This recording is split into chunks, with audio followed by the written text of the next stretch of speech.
नमस्कार, आप देख रहे हैं भारत समाचार और मैं हूं श्रुति शुक्ला। चिराग पासवान और पशुपति कुमार पारस की लड़ाई में लोजपा का असली वारिस कौन है, ये आज हम आपको अपनी रिपोर्ट में बताएंगे। बिहार की राजनीति में शुरू हुआ सियासी संघर्ष फिलहाल थमता हुआ नहीं दिख रहा है। लुटियंस दिल्ली के बंगलों में एलजेपी नेताओं के बीच पड़ी फूट का असर अब पटना की सड़कों पर दिखने लगा है।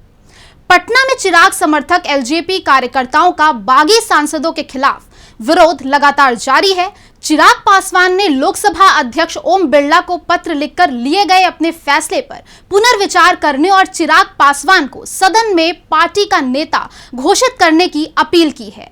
इसके साथ ही उन्होंने प्रेस कॉन्फ्रेंस करके कहा कि वो पार्टी के राष्ट्रीय अध्यक्ष हैं और ये पद सिर्फ 2 परिस्थितियों में खाली हो सकता है, जब राष्ट्रीय अध्यक्ष का निधन हो जाए या राष्ट्रीय अध्यक्ष खुद इस्तीफा दे दें।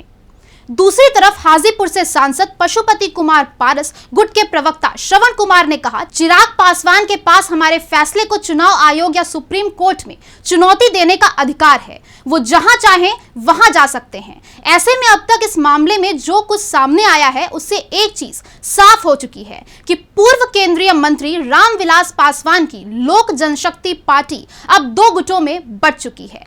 एक धड़ा उनके बेटे चिराग पासवान के साथ है, वहीं दूसरा धड़ा उनके भाई पशुपति कुमार पारस के साथ है। दोनों गुट ही खुद को असली एलजेपी का दावेदार बता रहे हैं। निर्वाचित सांसदों की संख्या के लिहाज से संख्या बल में पारस गुट का पलड़ा भारी है। उनके पास इस समय 5 सांसद हैं और चिराग गुट के पास खुद चिराग पासवान के रूप में 1 सांसद है।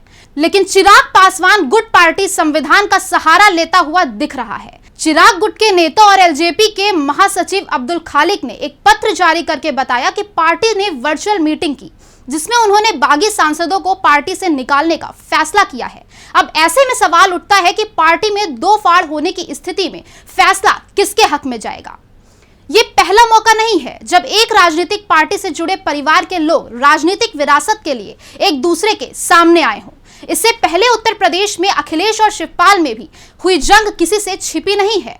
खैर, बिहार विधानसभा या विधान परिषद में लोक जनशक्ति पार्टी के पास एक भी सदस्य नहीं है। हालांकि लोकसभा में पार्टी के पास 6 सांसद हैं, जिनमें से 5 पारस गुट में हैं। ऐसे में संख्या बल के लिहाज से पारस गुट मजबूत स्थिति में नजर आ रहा है। चिराग गुट लगातार ये दावा कर रहा है कि लोक जनशक्ति पार्टी का संविधान उनके पक्ष में है। ऐसे में सवाल ये भी उठता है कि चुनाव आयोग किसी पार्टी के संविधान को किस तरह देखता है और संख्या बल वाले गुट को पार्टी के रूप में स्वीकार क्यों करता है। ये बात तो ही पार्टी के संविधान की। दूसरा मामला भारत के संविधान से जुड़ा है। दल बदल कानून के तहत जो जिस पार्टी के चुनाव चिन्ह से लड़कर संसद पहुंचा है वो उसी पार्टी के माने जाएंगे, चाहे पार्टी उन्हें निकाल दे या निलंबित कर दे। जब तक वो सदस्य हैं तब तक वो उसी पार्टी के माने जाएंगे जिसके चुनाव चिन्ह पर वो चुनाव लड़कर आए हैं। दल बदल कानून के तहत इन सांसदों के खिलाफ कार्रवाई के लिए स्पीकर को याचिका देनी होगी। ऐसे में राजनीतिक घराने की ये लड़ाई आने वाले दिनों में चुनाव आयोग और कोर्ट में पहुंच सकती है। ये तो थी हमारी आज की रिपोर्ट। अभी की जानकारी के लिए बस इतना ही। आगे की तमाम खबरों के लिए देखते रहिए भारत समाचार।